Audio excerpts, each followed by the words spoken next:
Hey everybody, what's up and welcome back to today's video guys. And today guys, I'm going to go ahead and be showing you how to go ahead and fix the FedEx shipping mismatch error that you might be getting with Odoo. This is a very simple thing to do, so make sure to watch this quick and easy video till the very end, follow my steps correctly so you can make sure that this works the same for you and you can do this yourself. But yeah guys, let's get straight into it. So the first thing we want to do is to go ahead and open up the official Odoo website right here, odoo.com, if you have not already. So if you do not already have it opened up, go right there and it's going to open up this main page from where we can get started logging in.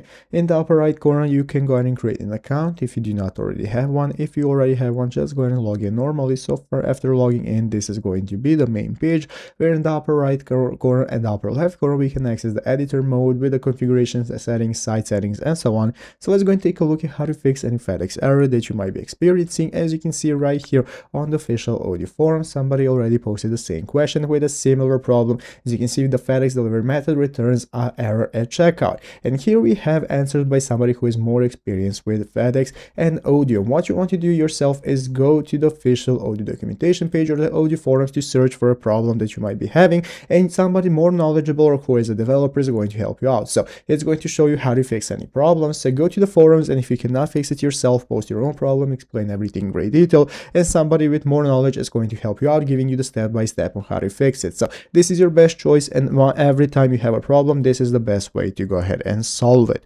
So I hope this video was helpful. If it was, make sure to leave a like, subscribe to the channel. Thanks for watching, take care, and bye.